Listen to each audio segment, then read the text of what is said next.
certain scenes. Really? I mean, some of the swimming scenes in the final act are a bit laugh out loud ridiculous. I don't know if you were awake at that point. I was suckered in by that. No, I'd woken up by then.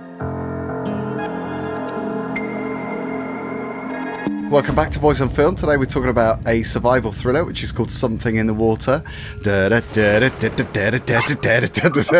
Chris is here. There's definitely something in the water.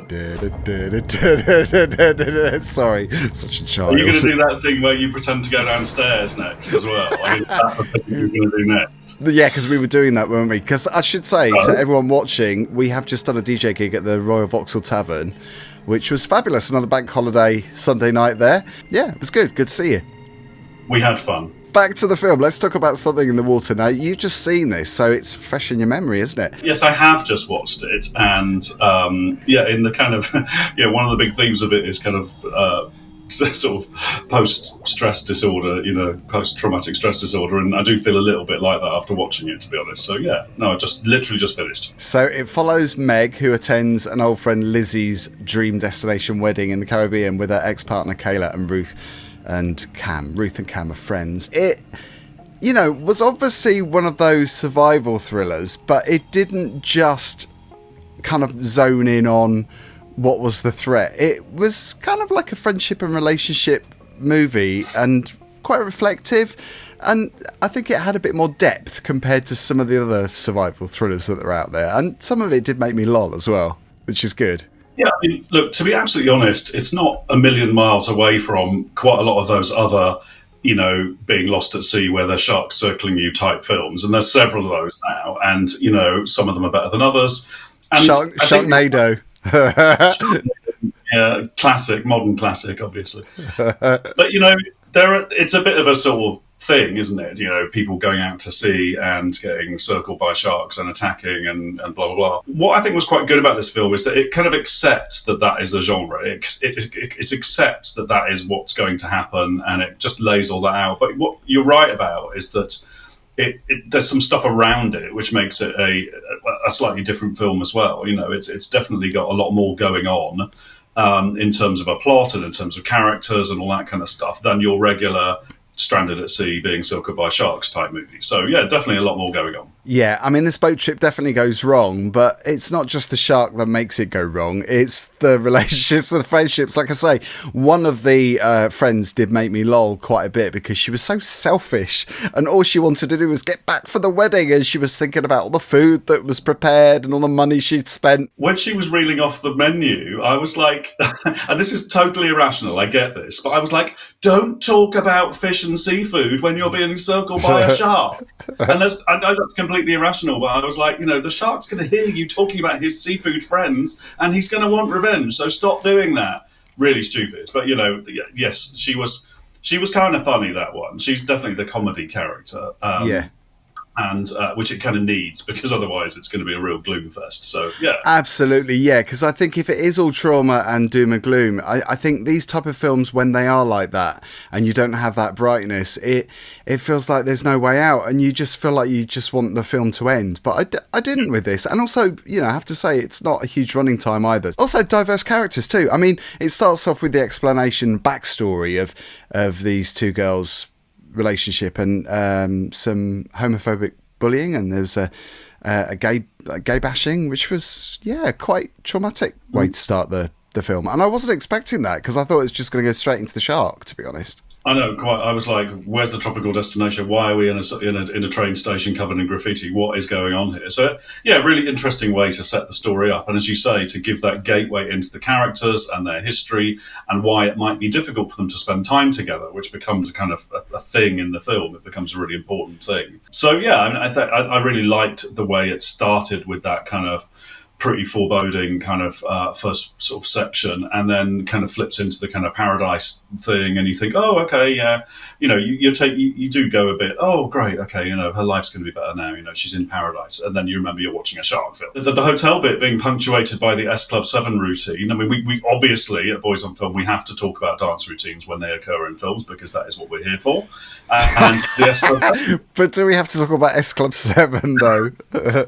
Well, they're not a big favourite of mine, I've got to confess. But it's a solid pop song, and they do a solid interpretation of it. And I think drinks were required on their behalf to do that dance routine, just as drinks are required on anyone's behalf to dance to S Club 7. So yeah, let's just put S Club 7 out there. It's in the film. Yeah, and going back to the comedy, more comedy than S Club 7, that character that I was talking about that made me lol quite a bit because she was so selfish, did she remind you of anyone famous on TV?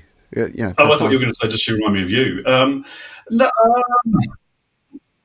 no, I probably, but where are you going with this? She obviously reminds you of somebody. Yeah, Stacey Dooley.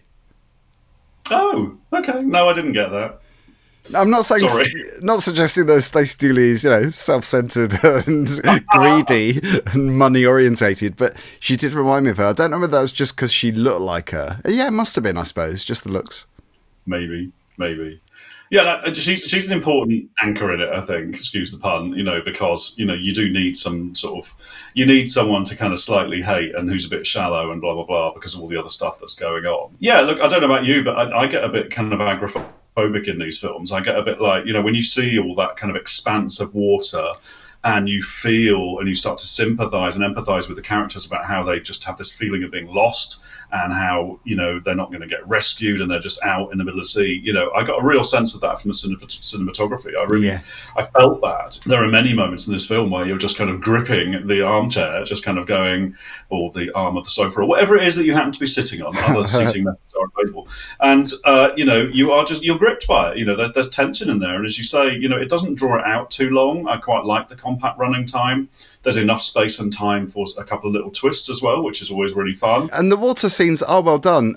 Presumably a lot of it was filmed in studio tanks, but you never really get that impression unless you look really closely and think about, the location and stuff. Because obviously it's a location shoot also, but they have to, make it easier for themselves. But the effects make it seem like they're out at sea. So yeah, I thought the general look of the film was good, and of course it's bright and colourful because of the location and the water scenes. The brightness does help in terms of that comedy as well, with the comedy to brighten up that tragedy. But yeah, I think the CGI does at times look a little bit implausible. I found myself not caring so much certain scenes. Really? I mean, some of the swimming scenes. In the final act are a bit laugh out loud ridiculous. I don't know if you were awake at that point. I was suckered in by that. I'd woken up by then, and yeah, I was suckered in by that. I felt that the shark, getting really close to people and being really scary was pretty scary. I was pretty scared. Would a bitten leg create so much blood though? I mean, that first scene where somebody gets bitten. I'm not saying they die. It's not a plot spoiler, but there is so much blood, and it was just her legs. Like, would it?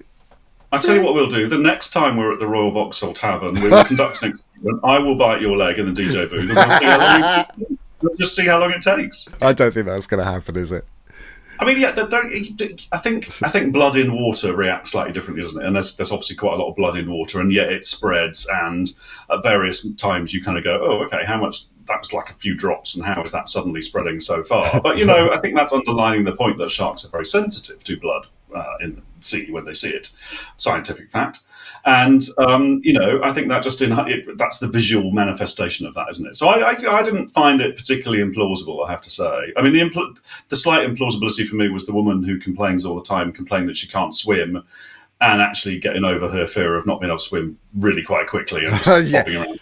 I mean, it's a case of having to, isn't it, when you're in that situation? And very, we should applaud her for the fact she does actually swim in the film eventually. So. That's not a plot spoiler either, and we're not saying she survives. We're not going to do a kill count on something in the water. No, it's not happening. So, Star Racing, Chris, what are you going to go for? I am going to be generous with this because, as you know, that is my nature. And I'm going to go 4. I'd like to give it 3.5, but I'm going to go 4 because it's actually a pretty good film for what it is. I think it's really well made. I think the cinematography is beautiful. I think it's well directed, well put together. Soundtrack is all good. It's well put together, and it's not over long. It's not too brief. There's an economy to it. and I think it's a worthy sort of. I think it's a decent film. I think it's a solid 4 out of 5. Yeah. Yeah, I agree with all your points. I'm going for 4 also. Although, if I compare it to another film that's maybe a different genre, that's a bit more serious, because this is quite, novelty but done well, kind of survival thriller, which I think is fine because it's entertainment at the end of the day. But if I'm comparing it to something a bit more serious that is also a 4 stars, I don't think it really compares. Do you know what I mean by that? It's not, although it's the same star rating, it's a different kind of film. So I think people should take that on board. If you stacked it up alongside a bunch of other Lost at Sea, Shark Attack type films, it's a solid 4 out of 5. Yeah. It does the genre really well. I think, the all-female cast are really strong. I think they're really, really good. I mean, I don't think there's a single man in it, is there? Oh, no, there isn't. Because even the person at the end... No spoilers. Well, the guys that... Oh, hang on. No, because it's girls, isn't it, attacking the girls at the beginning? Yeah. That are punching... I don't think there's a single man in the entire cast. And I just think it's a really solid set of performances from everybody in it. I think it's really good. Yeah, I think so too. Because I think it's also... quite an emotive film when you think about, the emotive aspects of the story, highlighting the importance of friendship and being pushed to your limits in a crisis, all the kind of things that we take for granted when you're in that situation. I think it came across quite well on screen. You just described our night in the DJ booth together last week. Yeah, but I found this film quite moving. So I just... I was slightly less blood in the DJ booth when we finished. It tugs at my heartstrings. I think it's a good all-rounder. And you're right, it's kind of, we've got to be careful with our star ratings, because if you said, what is the best film we've seen all year, that would be a different kind of thing and we'd score differently. But when you sit down and you watch a film like this, that genre, you've seen films like that before, blah, blah, blah. And I think compared to other stuff that's, you could say, is similar or has got similar kind of things going on, this is a very strong one, absolutely. Yeah, I'd agree. So it's Something in the Water, available to buy and rent from 5th of August. So you can go and buy and rent it now. And it's coming out on Blu-ray and DVD from the 9th of September. I mean, we were going to do this a while back, but you went off on your jollies. So it's... you can own it. I was very tired. I needed a couple of weeks in a health farm. What can I say? After DJing with me, that's what pushed you over the limit, wasn't it?